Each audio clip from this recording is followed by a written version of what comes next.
Bienvenue à tous et à tous, plutôt et à toutes au centre des formations sur les services dans l'église du Seigneur Jésus-Christ.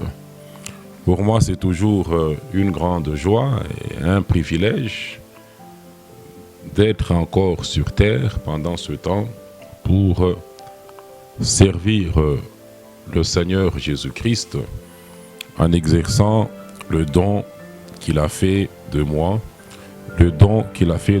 à son Église. Et je vous souhaite vraiment la bienvenue à l'enseignement d'aujourd'hui. Je vous prierai de prendre une bonne position. Vous qui me regardez à la télé, même vous qui m'entendez, qui m'écoutez à la radio, prenez toujours cette habitude de prendre des notes, de prendre des références quand l'enseignement commence. J'enseigne, ce n'est pas une série télévisée ni une émission au hasard que vous êtes en train d'entendre à la radio. C'est un enseignement biblique basé sur la doctrine de Christ. Quiconque est sauvé, quiconque Dieu a déjà sauvé et est en contact avec moi au travers de ce travail, pendant ce temps que je vous parle, je suis en train de l'enseigner de la part du Seigneur Jésus-Christ. Donc ce n'est pas un passe-temps ou bien une série télévisée, épisode 1, épisode 2, et puis saison 1, saison 2, que vous êtes en train de suivre. C'est un enseignement. Prenez note et mettez la parole de Dieu en pratique. Mettez la parole de Dieu en pratique. La technologie nous aide beaucoup. Du temps de mon bien-aimé apôtre Paul, quand il parle aux Éphésiens, aux anciens de l'église de Dieu qui était à Éphèse, dans Actes 20, il leur fait voir comment est-ce que tout le temps qu'il a été parmi eux, il n'a cessé de les enseigner publiquement et dans les maisons. Donc mon frère Paul devait marcher, devait faire les pieds. Deux fois publiquement, il devait marcher pour faire le porte-à-porte. Pour enseigner les enfants de Dieu que Dieu avait sauvés qui étaient à Éphèse. Mais actuellement, things are a lot easier. Les choses sont trop faciles avec la technologie. C'est ainsi que Dieu vous dit, vous de cette génération, il vous sera beaucoup demandé. Dieu vous a tout donné. Dieu a simple, donc tout est simple. La Bible, et nous avons le canon, par exemple, de la Bible au complet. Du temps de tous les apôtres, même Jean, qui a été le dernier apôtre à quitter la terre, là, il n'avait pas le canon de la Bible comme nous l'avions aujourd'hui. Il n'avait pas ça. Aujourd'hui, vous avez tout. Avec 20 mégabytes, vous téléchargez une version de la Bible sur votre téléphone. Nous avons tout. La technologie me transporte. Je n'ai pas besoin d'aller en Europe. Je n'ai pas besoin d'aller aux États-Unis. Je n'ai pas besoin d'aller en France, ni au Burkina. Depuis, avec la technologie, m'amène partout. M'amène partout. Je n'ai pas besoin de faire le porte-à-porte pour venir chez vous. Mais avec la technologie, je suis chez vous pendant ce temps que vous m'entendez. J'enseigne à l'église de Dieu qui est partout dans le monde. Donc c'est très important de toujours prendre note, de toujours prendre des références et de mettre la parole de Dieu en pratique. N'oubliez toujours pas le rendez-vous, je ne cesse pas de le dire, de le mentionner. À la radio, les enseignements passent chaque vendredi et chaque dimanche à partir de 17h. À la télévision, c'est chaque jeudi à 14h et toujours à la télévision chaque dimanche à 16h15. Et le samedi, chaque samedi, de 14h à 16h, j'enseigne dans le local du centre biblique du centre biblique de Likasi, qui est situé sur l'avenue Mama Emo, au numéro 17. Donc, le centre biblique, lui, fonctionne tous les jours, du lundi au samedi, du lundi au vendredi, mais moi, je suis là seulement le samedi, à cause de mon emploi du temps. Mais il y a des frères qui sont au centre biblique en permanence. Aimez l'instruction. Aimez l'instruction. Aimez l'enseignement doctrinal. Aimez la doctrine. Venez vous inscrire au centre biblique. Les enseignements, c'est toujours gratuitement. Nous avons reçu gratuitement. Nous vous donnons gratuitement, sans exiger quoi que ce soit de votre part. Les frères sont là tous les jours de la semaine, du lundi au vendredi. Mais moi, vu mon emploi du temps, je ne suis là que chaque samedi, à partir de 14h à 16h. J'enseigne tel que je vous enseigne là-bas. On ne fait qu'enseigner. Venez vous inscrire. Et puis, le cours au centre public, c'est par correspondance. C'est par correspondance. Donc, quand vous y allez, on va vous donner tous les détails, toutes les informations. C'est par correspondance. Donc, aujourd'hui, je continue à parler sur le thème introduit dernièrement, qui est le préalable à l'édification du corps de Christ. Le préalable à la construction. Le préalable à l'édification du corps de Christ. C'est le seul travail. C'est la seule mission que Christ a avec son Église, est en train de faire pour son Église. Il ne fait que édifier, il ne fait que construire.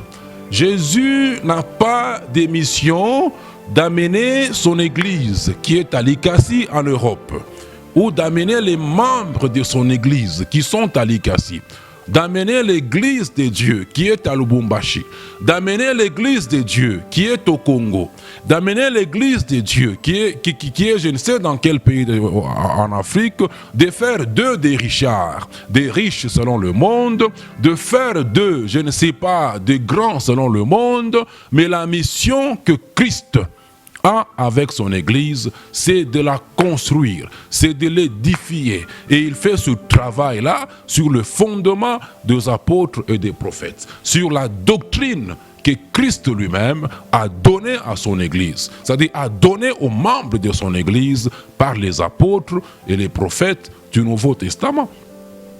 Il n'a qu'une seule mission. Jésus n'a qu'une seule mission, celle d'édifier son Église. Celle d'édifier son Église. Il n'a pas d'autre mission avec son Église. Il n'a pas d'autre mission. Édifier son Église. C'est la seule mission que Christ a avec son Église.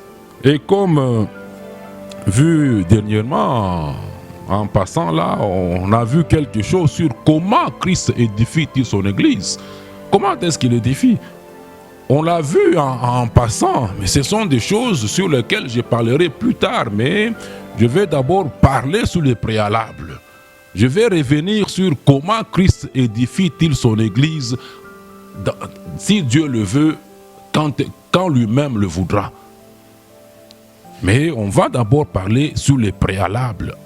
Le préalable, c'est qu'il faut. C'est qu'il faut pour que Christ fasse ce travail-là. Mais en rapport avec ce que nous avions dit dernièrement, comment est-ce que lui, Christ, édifie son Église? Nous l'avons vu que c'est par les ministères, l'exercice des ministères.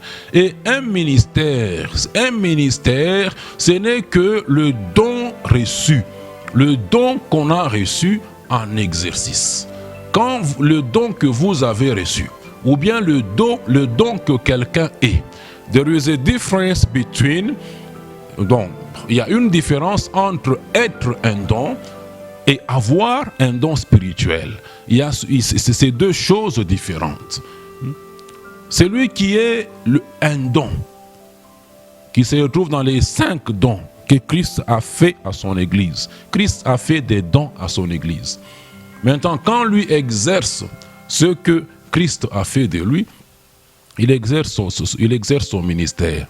Celui qui a reçu un don spirituel, quand il met le don spirituel qu'il a reçu de la part du Saint-Esprit, il exerce le ministère. Le problème avec vous, c'est que vous avez réduit les ministères aux 5 dons d'Éphésiens 4:11. Quand on parle ministère, vous avez réduit le ministère aux 5 dons. D'ailleurs, Christ ne donne pas les ministères. Christ a fait des dons. Quand vous lisez Éphésiens 4 là-bas, à partir du verset 8 là, on vous le fait voir.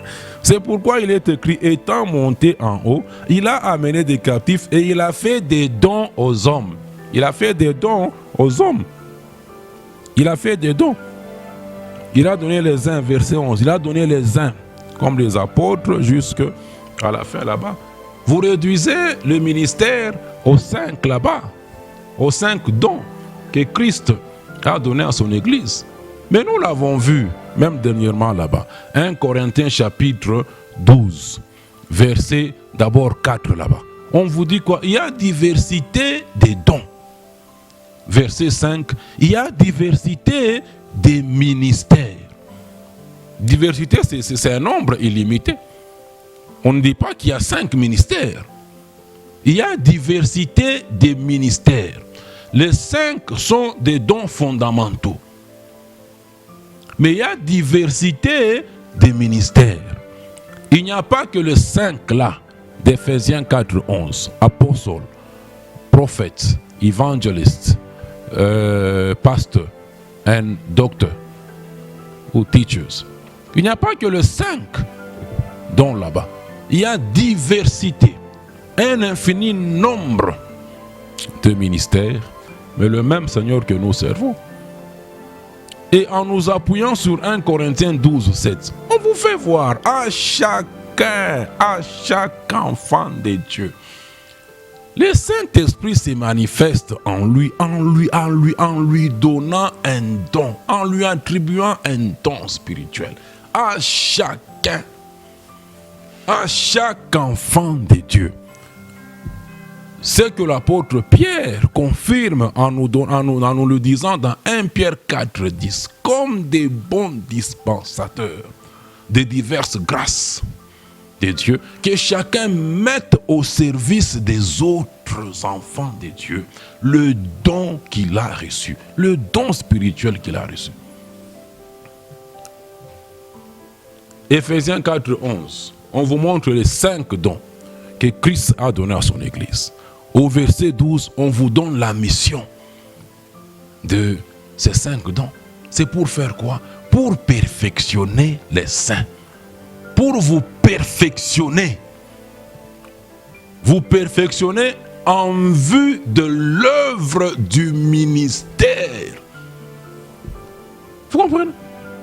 C'est pour vous perfectionner afin que vous puissiez exercer votre ministère en fonction du don spirituel que le Saint-Esprit vous a attribué comme il veut. Où est votre don spirituel?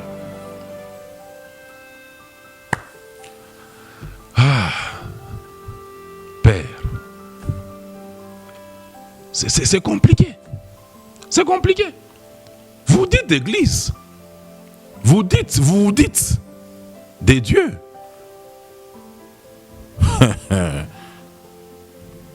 Ma mission avec le Seigneur, c'est de vous ouvrir les yeux. De vous ouvrir les yeux sur les vérités bibliques, sur les vérités doctrinales, sur ce que Dieu est, sur sa parole. Malheureusement, Dieu là, il nous dit par l'apôtre Paul, bon, dans les derniers temps là-bas, dans ces derniers temps, les gens haïront la saine doctrine. 2 Timothée chapitre 4, verset 3 là-bas. Quand Paul écrivait cette lettre, deuxième lettre à Timothée, les derniers temps étaient à venir. Mais nous sommes déjà dans les derniers temps. Car il viendra un temps où les hommes ne supporteront pas la saine doctrine. Vous ne la supportez pas. Vous ne la supportez pas. de plusieurs manières. Ils ne supporteront pas la saine doctrine. Mais vous avez la démangeaison d'entendre des choses agréables.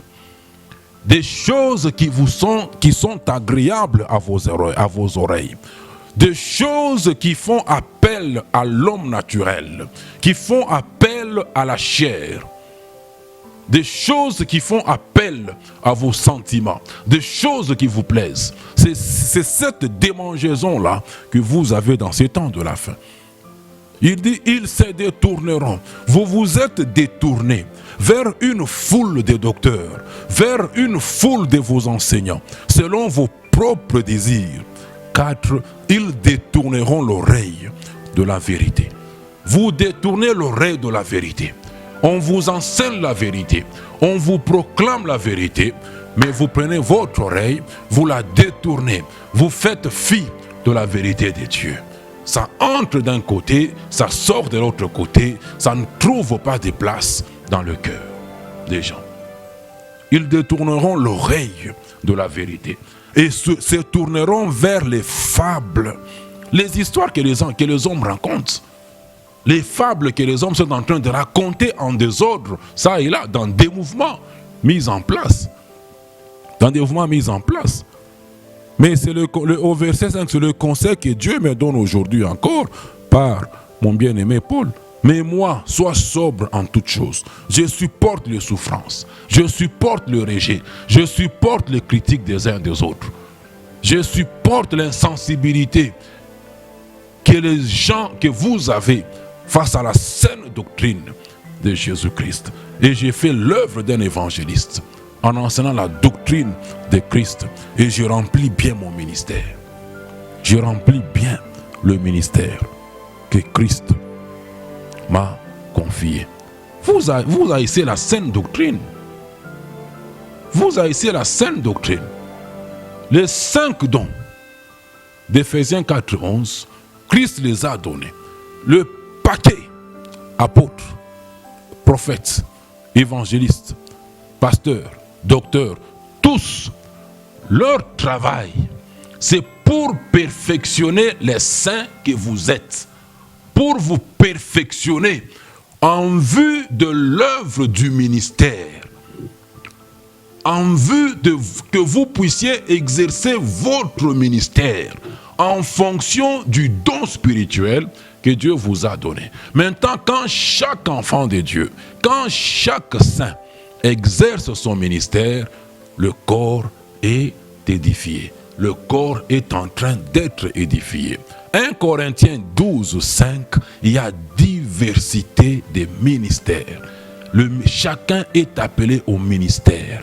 Et le ministère, c'est en fonction du don que chacun a reçu de la part de Christ et du Saint-Esprit. Il y a diversité de ministères, l'eau châtée. Il y a diversité de ministères en fonction du don que chacun a reçu de la part de Dieu. Il n'y a pas que le 5 d'Éphésiens 4:11. Et eux, c'est vous perfectionner, vous rendre apte, vous rendre meilleur, vous enseigner sur le ministère, vous amener par des enseignements à découvrir les dons spirituels que Dieu vous a donnés. Que Dieu vous a donnés. Vous êtes appelés au ministère. À moins que si vous êtes sauvés, évidemment. Mais si vous ne l'êtes pas encore, toutes les vérités qu'on est en train de vous dire sont des moyens par lesquels Dieu est en train de vous donner des signaux pour que vous puissiez chercher vraiment à ce qu'il puisse vous sauver. Donc c'est très important. Ce sont des choses sur lesquelles je reviendrai dans la suite de cette série, après avoir fini avec cette introduction sur les préalables à l'édification du corps de Christ. Seul travail que Christ est en train de faire. Christ n'est pas en train de faire des riches selon le monde. Christ ne fait pas de riches selon le monde. C'est là. Christ ne fait pas de riches selon le monde. Christ édifie son église. Christ bâtit son église. Ah, qu'il aide quelqu'un. Qu'il aide quelqu'un. Qu'il vous aide. On vous ouvre les yeux. Quand on vous ouvre les yeux, selon que Dieu l'a dit par Paul dans Actes 26, 17 et 18, la mission que Dieu avait donnée, Christ a donnée à Paul, c'est la même mission qu'il m'a donnée, pour vous ouvrir les yeux. Quand vos yeux sont ouverts, afin que vous puissiez passer des ténèbres à la lumière, que vous puissiez passer de la puissance de Satan à la puissance de Dieu. Quand on vous ouvre les yeux, ce n'est pas pour rester dans les ténèbres, c'est pour que vous puissiez passer des ténèbres à la lumière. Que vous puissiez partir from darkness to light. Que vous passiez de ténèbres. Que vous passiez de la puissance de Satan à la puissance de Dieu. De combien de temps avez-vous besoin pour comprendre qu'il vous faut passer de ténèbres à la lumière? Quand on vous ouvre les yeux, you don't need time, you don't need to procrastinate. Vous n'avez pas besoin de ramener à demain ce que vous devez faire aujourd'hui. Hébreux 3, dans Hébreux 3 là-bas, on vous dit, si tu entends la voix de Dieu aujourd'hui, si vous entendez sa voix là, Hébreux 3, 7, 8, n'endurcissez pas vos cœurs. Si tu entends sa voix, si tu es en train d'entendre sa voix maintenant, n'endurcis pas ton cœur. Dieu par moi est en train d'ouvrir tes yeux pour que tu passes de ténèbres à la lumière, pour que tu partes de la puissance de Satan à la puissance de Dieu. Quand tes yeux sont ouverts, ce n'est plus question de rester dans les ténèbres. Il faut changer de camp. Il faut changer de camp. Très important. Très, très important. Eh bien, je continue dans ces préalables à l'édification du corps du Seigneur Jésus-Christ, préalable à la construction de son Église, de l'Église de notre Seigneur Jésus-Christ, à laquelle nous sommes tous des membres. Le corps de Christ n'est formé que des membres. Le corps de Christ n'est formé que des membres. Vous comprenez? Donc dans cette série-là, je continue à parler sur des choses là, des choses encore sur l'Église, sur cette Église-là. Car je ne cesse de vous dire, il est très très important que vous puissiez comprendre. Et c'est la clé. C'est la clé à tout le reste. C'est la clé de toute chose. Je ne cesse de dire la même chose, mais de plusieurs manières. Comme mon frère Paul le dit aux Philippiens, dans Philippiens 3, verset 1, dans sa partie B, dit, je ne me lasse point de vous écrire les mêmes choses. Moi aussi, je ne me lasse point de vous rappeler les mêmes choses. Et pour vous, cela est salutaire. Je ne me lasse point de vous parler, de vous dire des choses, selon que le Saint-Esprit me les enseigne sur l'Église de Jésus-Christ. Sur ce que cette Église-là est. Sur ce que cette Église-là est. Car l'Église de Jésus n'est pas tout ce que vous pensez. N'est pas tout ce que vous avez eu à penser pendant des siècles qu'elle est. N'est pas tout ce que vous êtes en train d'appeler Église. C'est très important de comprendre ça. N'est pas tout ce que vous avez mis sur pied, disant vos églises, que vous affiliez à vous dites que vous prétendez affilier ou assimiler à l'église de Jésus-Christ. Non. Et le plus grand problème dans lequel vous vous retrouvez aujourd'hui, le plus grand problème dans lequel les gens du christianisme se retrouvent aujourd'hui réside dans le fait que la doctrine de Christ, dans le fait que le fondement que Christ a posé par les apôtres et les prophètes, cette doctrine-là n'est pas du tout enseignée. Et cela depuis des siècles. Cela depuis des siècles. Pas du tout. Cette doctrine-là n'est pas enseignée. Elle n'est pas connue. Et la faute à qui? La faute au christianisme, qui a amené tout un tas d'enseignements propres à lui. Propres à lui. Des enseignements propres à lui.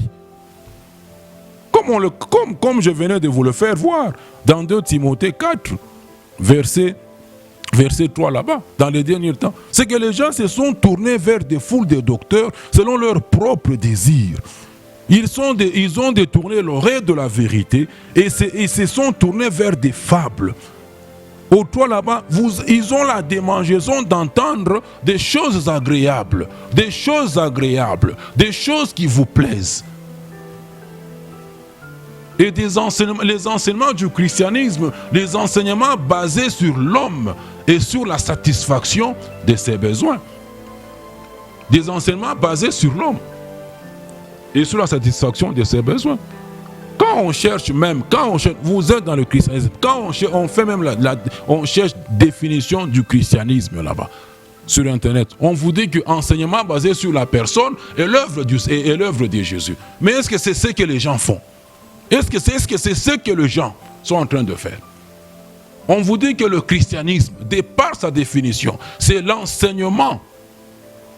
On vous dit que c'est la religion basée sur l'enseignement de Jésus. Sur l'enseignement de Jésus et de son œuvre. C'est ça la définition du christianisme. Maintenant, les gens qui disent être dans le christianisme ne donnent même pas des enseignements basés sur Christ et sur son œuvre. Ce sont des enseignements basés sur l'homme et sur la satisfaction des besoins de l'homme. Où Dieu, selon leur imagination, serait juste un moyen pour parvenir à la satisfaction de leurs besoins. Les gens disent venir à Dieu. Les gens disent sauver, mais pour avoir des histoires.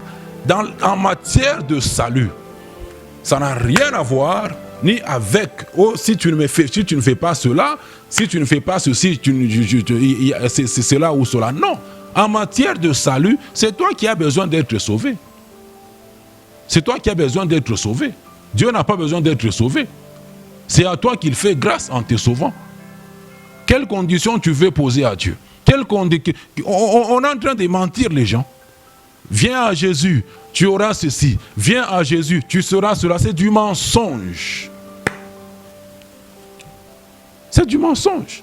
En matière de salut, ce n'est pas une affaire de si tu viens à Jésus, tu auras ceci et cela. On te présente l'évangile. Dieu donne la foi. Si tu acceptes cet évangile-là, tu lui demandes de te sauver, ça s'arrête là-bas. Tu le présentes. Des enseignements basés sur l'homme et sur la satisfaction de ses besoins. Tous les enseignements que les gens disent donner sont tout sauf doctrinaux. Sont tout ce que ça peut être, mais sauf doctrinaux. Rien à voir avec la doctrine des apôtres et des prophètes. Les gens se disent des docteurs dans le christianisme. Les gens se disent des enseignants. Mais où est la doctrine de Christ dans tout ce que les gens disent enseigner? Dans tout ce que les gens disent docteur. Nulle part. Où est le perfectionnement des saints? Il est beau chat. Votre travail, c'est perfectionner les saints. Les saints, pour les perfectionner en vue de l'œuvre du ministère. Ce n'est pas, moi je ne vous enseignerai jamais comment aller en Chine, ou comment devenir grand, ou prospérité, ou ceci ou cela. I will teach you, and I will only teach you how you can perform your ministry. You can do you can minister. Comment renverser Goliath? Combat de génération. Année de conquête. Année de ceci, année de cela. Dieu vous donne des années maintenant. Vous avez la garantie d'avoir des années auprès de Dieu. Ce n'est plus au taux du jour que vous vivez. Si Dieu le veut, demain nous ferons ceci. C'est ainsi que je vous dis toujours, si Dieu le veut prochainement, si Dieu il veut que je sois encore sur terre prochainement, je vais enseigner. Vous avez des garanties d'avoir des années. Vous fêtez les années. Vous fêtez les années.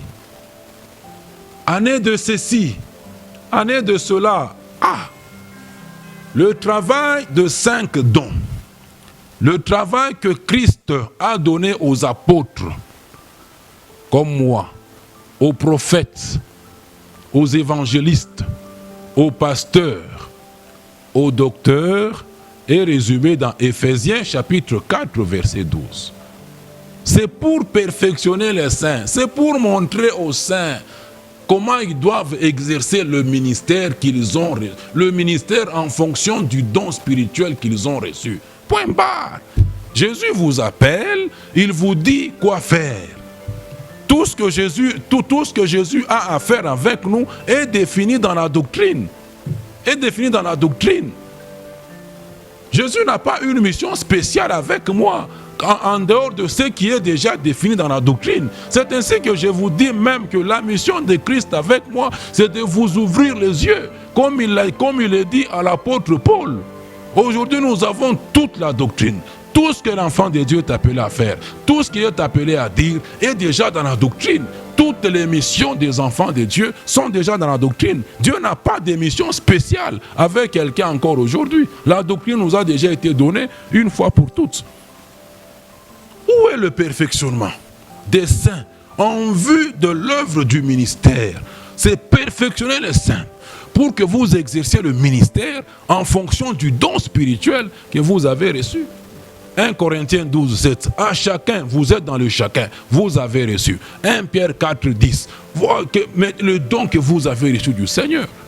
Chanter, c'est un don spirituel, c'est pas un don, c'est pas un ministère. C'est pas un ministère, chanter, c'est pas un ministère. Quand je chante, j'exerce la sacrificature. Le ministère, c'est pour l'utilité commune. C'est pour que tu sois utile à ton frère en Christ. C'est pour que tu sois utile. Quand Dieu manifeste, opère, car dans 1 Corinthiens 12, 6, diversité d'opérations, mais c'est Dieu qui opère tout en tous. Quand Dieu opère le don spirituel que le Saint-Esprit t'a donné comme il veut, c'est pour que tu sois utile à tes frères en Christ. C'est quand il exerce par toi, Christ édifie les membres, le membre de son corps qui est en contact avec toi. Le ministère, c'est pour l'utilité commune. C'est pour l'utilité commune. Mais là, quand on exerce la sacrificature, c'est envers Dieu qu'on exerce la sacrificature. Il y a une différence entre le ministère et la sacrificature. Il y a une différence entre les deux. Quand tu chantes, tu ne m'es pas utile. Quand moi je chante, je ne te suis pas utile. Je rends culte au Père. Chanter, ce n'est pas un ministère. Chanter, ce n'est pas un ministère. Avoir une belle voix n'est ni un don spirituel, ni même un talent. Le don spirituel, vous le recevez à votre conversion, à la nouvelle naissance. Tu n'as pas commencé à parler à ta conversion. Tu n'as pas commencé à chanter à ta conversion. Le ministère, c'est en fonction du don spirituel que chacun a reçu. Singing is not a ministry. Ce n'est pas un ministère, chanter. Le ministère, c'est en fonction du don spirituel que chacun a reçu. Chanter n'est même un don spirituel, ni même un talent. Un talent, ce sont des capacités que vous acquérez naturellement, en général par des études. Tu n'as pas appris à parler en faisant les études. Et le talent est toujours à but lucratif. Le talent est à but lucratif. Le talent, vous l'acquérez soit naturellement de par votre naissance naturelle ou de par les études. Tu acquiers un talent, c'est pour le mettre en service à but lucratif, généralement. Le ministère, c'est en fonction du don spirituel. Avoir une belle voix, ce n'est pas un don spirituel. C'est le Saint-Esprit qui te le donne. C'est le Saint-Esprit qui te donne la belle voix. Quand tu nais, tu es enfant de Dieu. Tu es né de nouveau quand tu nais dans ce monde naturellement. Non. Tu parles, tu chantes, tu fais tout. C'est le Saint-Esprit qui apprend à quelqu'un de jouer à la guitare. C'est le Saint-Esprit. C'est le Saint-Esprit qui apprend à quelqu'un de jouer, de taper le drum. Quels sont là les ministères que les gens disent, ministère dans le christianisme. C'est ça le problème. On vous ouvre les yeux pour que vous puissiez passer de ténèbres à la lumière. Pas pour que vous restiez dans les ténèbres. Dans les ténèbres. Les gens se disent des docteurs aujourd'hui. Les gens se disent des enseignants. Les gens se donnent tous les titres qu'ils veulent se donner. Les gens se disent des apôtres. Les gens se disent des pasteurs. Les gens se disent des prophètes. Les gens se disent des évangélistes. Mais où est la doctrine de Christ donnée par les apôtres et les prophètes dans tout ce que les gens sont en train de faire? Où est le perfectionnement de saints? Car c'est ça la mission que Christ a donnée à ce saint là-bas. C'est où dans tout ce que les gens sont en train de faire? C'est où? Dans l'église de Jésus, 1 Corinthiens 6, verset 15, nous fait voir que nous sommes. Ne savez-vous pas que vos corps sont des membres de Christ? Nos corps, mon corps à moi, c'est un des membres du corps de Christ. Le corps de tout enfant de Dieu est un membre du corps de Christ. Je voulais même dire dernièrement, il y a un profond enseignement que Dieu donne quand il image son église à un corps. Mon corps est un membre du corps de Christ. Et tout membre a une fonction. Tout membre a tout enfant de Dieu a reçu à sa conversion. Les dons spirituels, on les reçoit à la conversion. On ne les reçoit pas à la naissance naturelle dans ce monde. Il faut que Dieu te sauve. Quand il te sauve, au même instant là-bas, tu deviens plusieurs choses, mais que tu seras en train de découvrir pendant que tu es en train d'être enseigné sur la doctrine des apôtres et des prophètes. Il ne faut pas vous séduire et vous-même aller en enfer et emmener plusieurs en enfer avec vous. Il ne faut pas amener les gens d'autrui en enfer pour rien. Il ne faut pas amener les gens d'autrui en enfer pour rien. C'est très important. C'est très important. Il n'y a rien de doctrine. Il n'y a rien de perfectionner les gens. Les gens sont des croiseurs des bras. Les gens sont des spectateurs. Les gens sont des passifs dans les mouvements des gens. Les gens sont des croiseurs des bras. Les gens ne savent même pas qu'ils ont reçu des dons spirituels. Ceux qui sont réellement déjà sauvés, que Dieu a déjà sauvés. Les gens ce sont des amorphes. Ils ne foutent rien. Chacun a un ministère. Chaque enfant de Dieu. Un ministère. Ephésiens 4:12 là-bas. Pour vous perfectionner. En vue de l'œuvre du ministère. Les gens disent enseignant, ceci ou cela. Tout le monde est libre de porter le nom qu'il veut porter. Les autres, ce sont des titres qu'ils portent, des noms qu'ils portent. Des noms qu'ils portent. C'est compliqué. C'est compliqué. C'est compliqué. Quand nous jetons un coup d'œil à Israël, dans l'Ancien Testament, quand Dieu traitait avec eux, jetons un coup d'œil à Israël. Israël qui était l'ombre des choses à venir.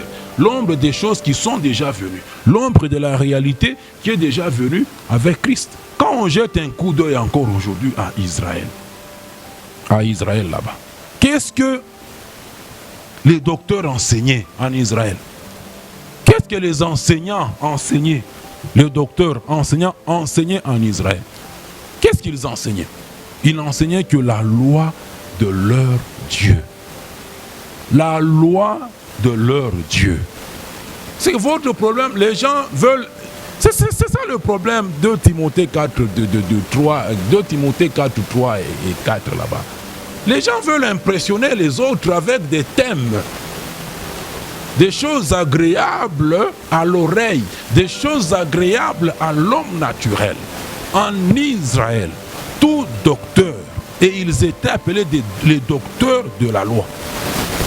Quelle loi? La loi de leur Dieu. La Torah, résumée dans le Pentateuque, qui sont les 5 premiers livres de l'Ancien Testament. Ils n'enseignaient que la loi de leur Dieu. rien que la loi. L'année commence la loi. Cette année, pendant toute l'année, ce n'est que la loi. L'année prochaine, rien que la loi. C'est ainsi qu'aujourd'hui, je le dis toujours, il n'y a aucune religion. Il n'y a aucune religion dans ce monde qui est aussi puissante que ce que le judaïsme a été dans l'Ancien Testament. Les gens ont été rodés, perfectionnés dans la loi de leur Dieu. Perfectionnés dans la loi de leur Dieu. Perfectionnés dans l'enseignement de leur Dieu, que Dieu leur avait donné par Moïse. Vous dites christianisme. Christianisme, par définition, religion basée sur l'enseignement de Jésus et de son œuvre. Les gens aujourd'hui, des enfants, emportés par tout vent de doctrine. Emportés par tout vent de doctrine. Quiconque s'élève aujourd'hui, s'est fait passer pour quelque chose, il est sûr, il a la garantie d'avoir des foules après lui. Aucune idéologie dans les gens. Aucune idéologie. Aucune... donc, comment on appelle encore ce terme ici, là? Hein? Aucune idéologie. Des gens sur qui on ne peut pas compter. Des gens sur qui Dieu ne peut pas compter. Emportés par tout vent de doctrine. On a voilà, pas des loyaux. Il n'y a pas de loyaux. Il n'y a pas de gens loyaux. Des gens qui peuvent se tenir deux pieds sur la parole de Dieu et dire non. Et dire que ça, vous nous mentez. Dire que ça, ce n'est pas doctrinal. Ce n'est pas biblique. On ne fait pas. On part. Comme les Daniel, les Meshach, les Abednego, les Shadrach. Vous chantez Shadrach, Abednego. Meshach, comme si c'était des histoires, comme si c'était des fables. Ce sont des réalités qui ont eu lieu devant la statuette de Nebuchadnezzar. Ils ont refusé de fléchir le genou. Ils ont dit, le roi les a menacés. Il a fait chauffer la fournaise, 7 fois plus que d'habitude. Ils ont dit au roi, sur cette question-là, nous n'allons pas fléchir le genou. Nous n'avons même plus besoin de te répondre encore là-dessus. Adorer ta statuette là-bas, nous n'allons pas l'adorer. Que notre Dieu là nous délivre, qu'il ne nous délivre pas. Mais nous n'allons pas adorer ta statuette. Que notre Dieu, nous te disons que nous servons le Dieu, le vrai Dieu, le Dieu d'Israël, dans ta fournaise là-bas, qui nous délivre. Qui ne nous délivre pas, Boudou, nous n'allons pas adorer. On n'a pas de loyaux. On n'a pas de loyaux. On n'a pas de gens qui sont affermis dans la doctrine de Christ. On n'en a pas. On n'en a pas. L'onction, Saint-Esprit, il est vraiment à l'œuvre dans cet enseignement. Il faut le laisser faire son travail. Il faut le laisser travailler. Dans les synagogues là-bas, les docteurs en Israël, c'était les docteurs de la loi. Toi, tu te dis docteur. Tu es docteur de qui? Tu es docteur de quoi? Tu es docteur de quelle doctrine? C'est quelle doctrine? Tout le monde porte le même... Tout le monde joue avec les fonctions que Christ a, dont Christ a fait de ses membres. Tout le monde est tout le monde aujourd'hui. Tout le monde est tout le monde. On joue avec ça. On croit que c'est de la blague. On croit que ce sont des titres qu'il faut porter. Ce sont des titres, ce sont des médailles. On croit que ce sont des aptitudes, des capacités. On croit que ce sont des titres, ce sont des mérites.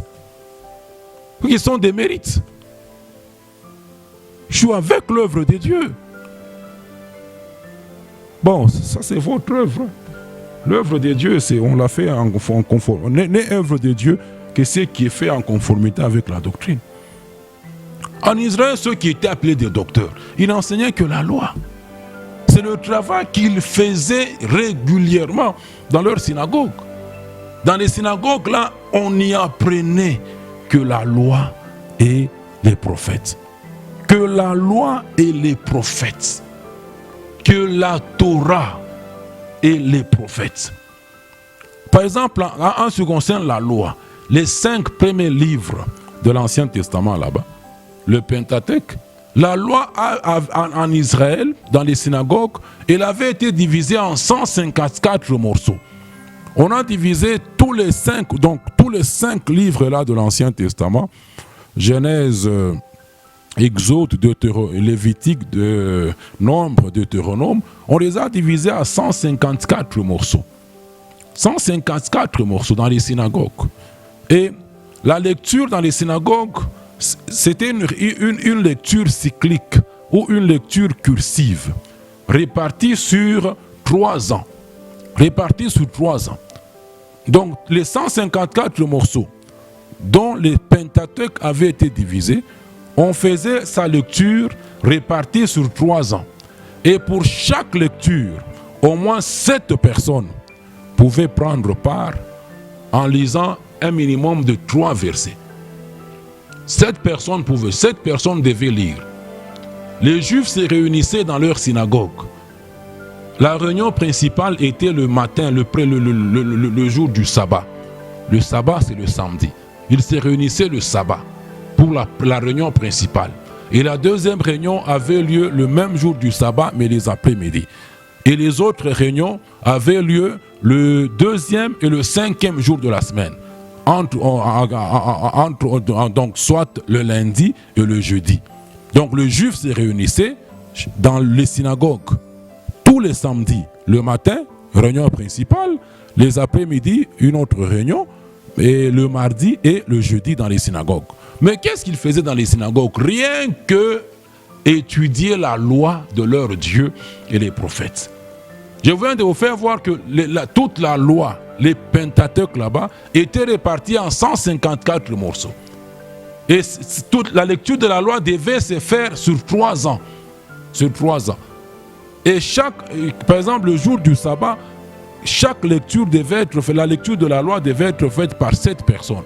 Et chaque personne devait lire au moins 3 versets. Ce qui vous fait 21 versets, 21 versets dans une réunion. Donc les 21 versets là, lus à la réunion du matin du sabbat, ce sont les mêmes versets qui devaient être lus même les après-midi. Ce sont les mêmes versets qui allaient être lus le mardi. Ce sont les mêmes versets qui allaient être lus le vendredi, le jeudi. Même chose. C'est ce que Paul vous dit dans Philippiens 3:1 là-bas. Il ne se lassait pas de rappeler aux Juifs les mêmes choses, de rappeler aux Juifs la loi. On divise tous les versets tous les versets du Pentateuque en 154 morceaux. On les répartit sur 3 ans. Quand les 3 ans s'achèvent, on recommence la même chose. Quand les 3 ans s'achèvent, on recommence la même chose. Et ceci a été en vigueur depuis l'exil d'Israël à Babylone jusqu'à la naissance de l'Église. Jusqu'à la naissance de l'Église. C'est ainsi que les Juifs là-bas, vous ne pouvez pas jouer avec eux. Même tous ceux-là que Dieu a enfermés dans l'aveuglement. En Israël présentement. Les Juifs là qui ne croient pas en Christ. Tu dois faire face à eux. Ils sont rodés dans la loi. Ils sont rodés dans la loi. Toi, tu es rodé en quoi? En prospérité? Tu es rodé en quoi? Combat de Goliath? Tu es rodé en quoi? Où est-ce que vous avez vu le docteur de la loi en Israël enseigner aux Juifs comment devenir ceci ou cela? Ah, mon peuple périt faute de connaissance. Vous vous dites peuple des dieux. Vous vous dites des dieux. Mais c'est quoi des dieux? C'est quel enseignement des dieux que vous avez? C'est quoi? C'est quoi? Dieu est devenu comme un Père Noël. Dieu est devenu comme un moyen. Que les gens s'imaginent qu'ils vont manipuler Dieu comme leur grand-père pour qu'ils satisfassent leurs besoins.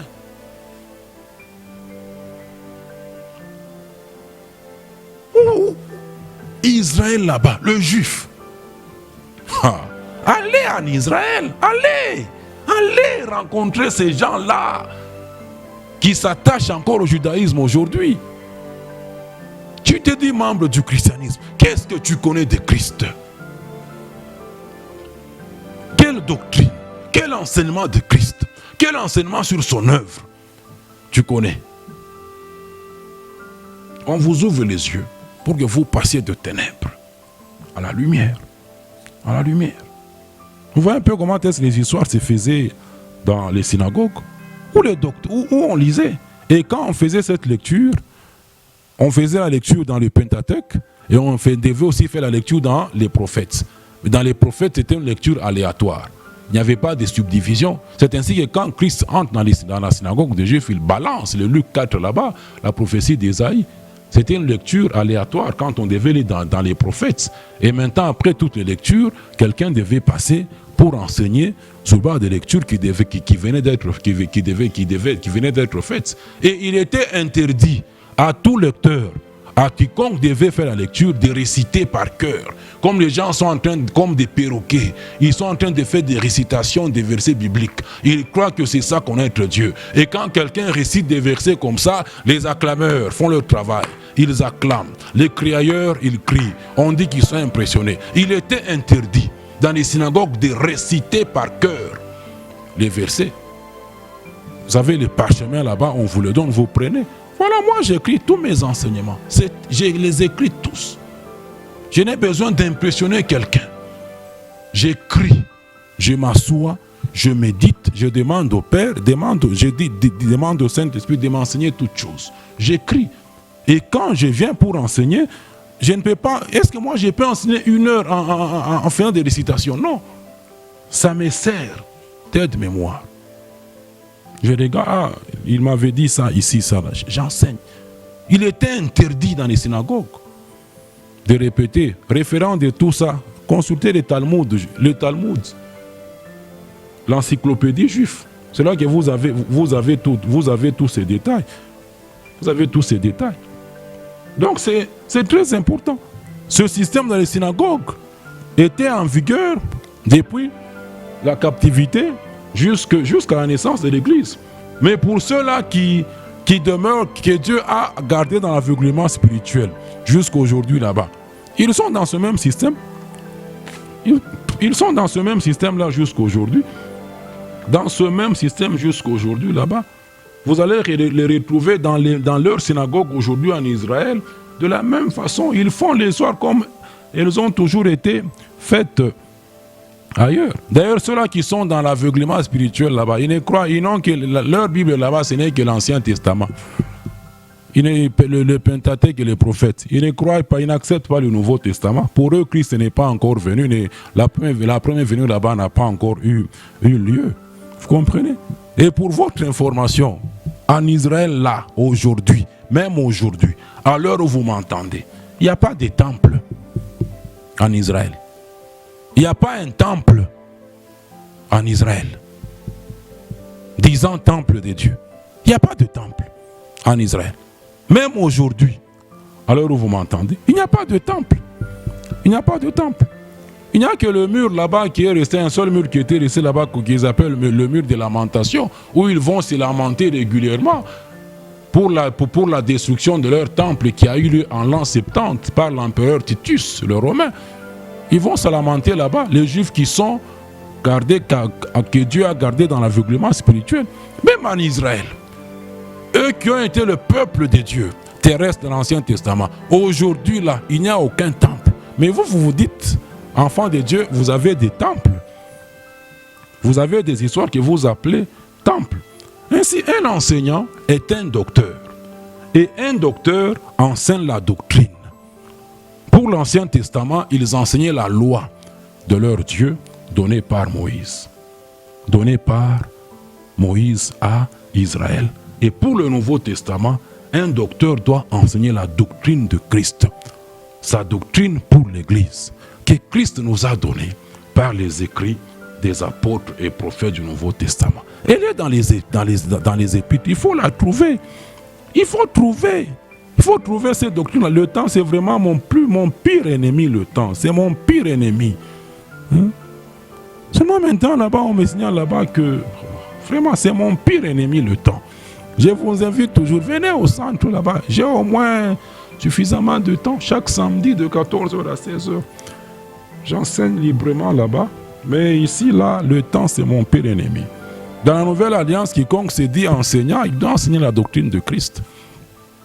Il doit enseigner la doctrine de Christ. Il faut la trouver. Elle est dans les écrits des apôtres, des prophètes, que nous n'avons pas les épîtres. Que nous n'avons pas les épîtres. C'est très important. Je vous dis toujours que la nouvelle alliance là-bas est différente de l'ancienne alliance. Dans la nouvelle alliance, il n'y a pas de Torah. Il n'y a pas de Pentateuque. Il n'y a pas un apôtre que Dieu a appelé au mont Sinaï, le Sinaï bis, pour lui donner la loi pour la nouvelle alliance. Mais dans la nouvelle alliance, c'est le Saint-Esprit qui nous enseigne toutes choses. Romains 8, 2, il nous donne la vie en Christ. 1 Jean 2, 27, le Saint-Esprit nous enseigne toutes choses. Il nous fait comprendre la doctrine de Christ qui est contenue dans les épîtres. Qui est contenue dans les épîtres. En Israël, là-bas, les docteurs n'enseignaient que la loi. La loi. Les Juifs ont été rodés dans la loi. Ceux qui demeurent dans l'aveuglement spirituel, là, ils sont encore rodés dans la loi. Je vais m'arrêter par là, puisque mon temps est déjà avancé. Je vais continuer prochainement, si Dieu le veut, en parlant toujours sur le préalable à l'édification du corps de Christ. Je venais de vous faire voir comment est-ce que Christ édifie son Église, mais ce sont des choses sur lesquelles je parlerai en détail quand j'aurai fini avec le préalable dans les préalables à l'édification du corps de Christ. Mais nous sommes en train de voir vraiment le grand problème dans lequel les gens sont présentement, c'est que cette doctrine-là de Christ est inconnue. J'ai été dernièrement quelque part en famille, là, je partageais un peu la parole de Dieu avec eux. Je leur parle un peu sur la nouvelle alliance, mais les gens s'étonnent là-bas. La nouvelle alliance, c'est quoi ça? Dieu t'a donné une nouvelle alliance. Ce sont des indications. Ce n'est qu'un échantillon représentatif du dégât qu'il y a dans les gens. La doctrine de Christ n'est pas connue. Quand je dis doctrine là-bas, ce n'est pas qu'il y a une épître où on vous détaille des histoires de A, B, C jusqu'à Z. Vous la découvrez en lisant. Le Saint-Esprit vous fait comprendre les choses en lisant. Les gens sont ignorants sur la doctrine de Christ, sur la nouvelle alliance, sur ce que l'Église de Jésus est. Sur les ministères, sont une ignorance caractérisée, une ignorance profonde, grave. Mais ce sont des choses, par la volonté du Seigneur lui-même, il est en train de travailler par moi pour vous ouvrir les yeux, afin que vous puissiez passer de ténèbres à la lumière. Quand vos yeux sont ouverts, c'est pour que vous passiez de ténèbres à la lumière. Moi, je n'ai pas une église à laquelle j'invite les gens. Je n'ai pas une église. Je vous le dis toujours. Je suis membre de l'église du Seigneur Jésus-Christ. Et tout ce que je fais, tout ce que j'enseigne est basé sur la doctrine de Christ, que Christ nous a donnée une fois pour toutes, selon Jude 1:3, par les apôtres et prophètes. Pour l'instant, que l'amour de Dieu le Père, la grâce du Seigneur Jésus et la communion du Saint-Esprit demeurent avec l'Église de Christ qui est partout où vous m'entendez pendant ce temps. Au nom de Christ Jésus, Amen.